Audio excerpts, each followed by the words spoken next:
आधी रात का समय था।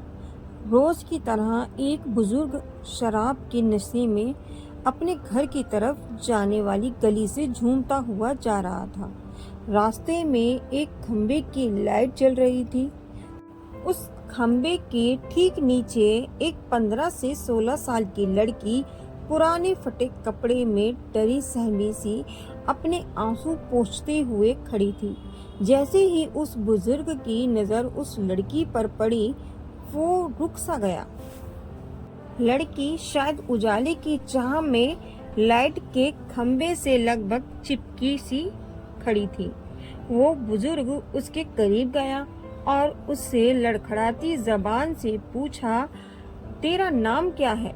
तू कौन है और इतनी रात को यहाँ क्या कर रही है? लड़की चुपचाप डरी सहमी नजरों से दूर किसी को देखे जा रही थी।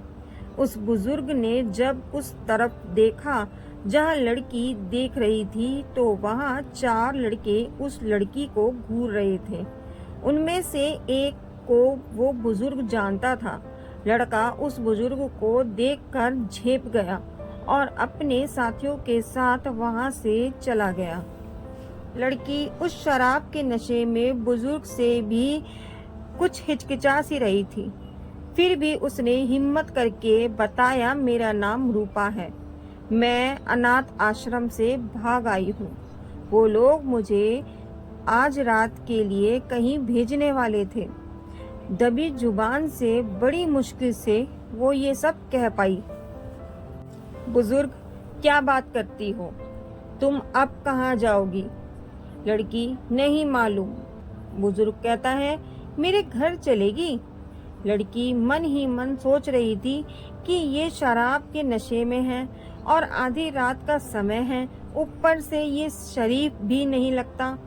कोई और सवाल उसके मन में धमा चौकड़ी सी मचाए जा रहे थे। बूढ़ा आदमी कहता है, अब आखिरी बार पूछता हूँ, तुम मेरे घर चलेगी हमेशा के लिए?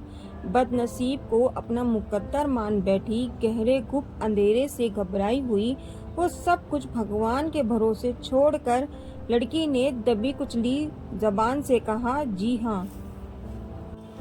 उस बुजुर्ग ने झट से लड़की का हाथ कस के पकड़ा और तेज कदमों से लगभग उसे घसीटते हुए अपने घर की तरफ बढ़ा ले चला।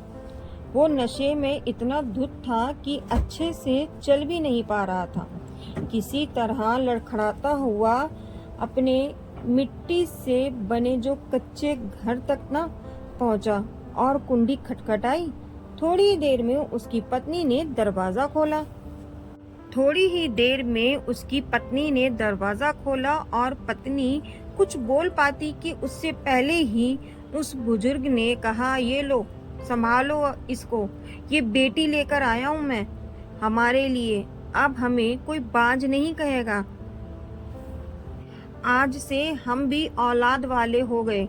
पत्नी की आंखों से खुशी के आंसू बहने लगे और उसने उस लड़की को अपने सीने से लगा लिया।